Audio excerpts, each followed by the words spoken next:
Okey, bayangkan sekarang ni anda dalam situasi yang terpaksa bercakap jadi bidan terjun. Anda tak payah bercakap lama pun, tapi anda kena wakil untuk bercakap. Macam mana nak buat ni? Kita pun dah mula nak blank. Sikit lagi nak pitam. Patut buat. Jangan pitam lagi. Buat 3 benda ni. Jom. Yang pertama adalah cepat-cepat prepare. Lah mana sempat Abang-Bat. Tinggal lagi dalam 15 minit, 10 minit je lagi nak cakap ni. Tak sempat nak prepare. Dia bagi tahu last minute. It's okay.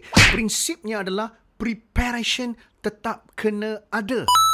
Walaupun hanya 30 saat saja prepare. Ni pula zaman AI. Kalau tak tahu nak cakap, kita boleh tengok ChatGPT dan sebagainya. Tapi you need to be prepared. Why? Untuk bagi keyakinan pada siapa? Pada diri kita sendiri. Prepare dulu apa nak cakap.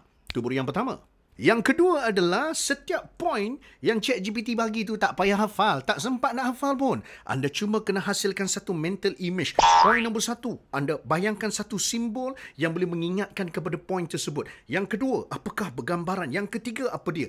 Bayangkan dalam bentuk gambar dan apa yang anda akan buat sebentar lagi, anda akan ingat berdasarkan gambar atau simbol tersebut. InsyaAllah lancar.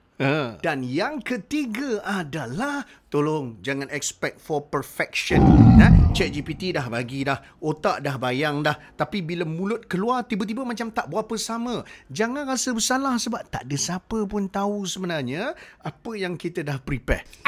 Yang mereka tahu adalah bagaimana bahasa badan kita. Kalau kita nampak confident, kalau kita macam terlupa sikit tapi kita relax saja, kita tak cakap kelang kabut, anda still akan nampak sebagai seorang speaker yang hebat walaupun bidan terjun. Apa? Siapa sini pernah berada dalam situasi tu? Angkat tangan.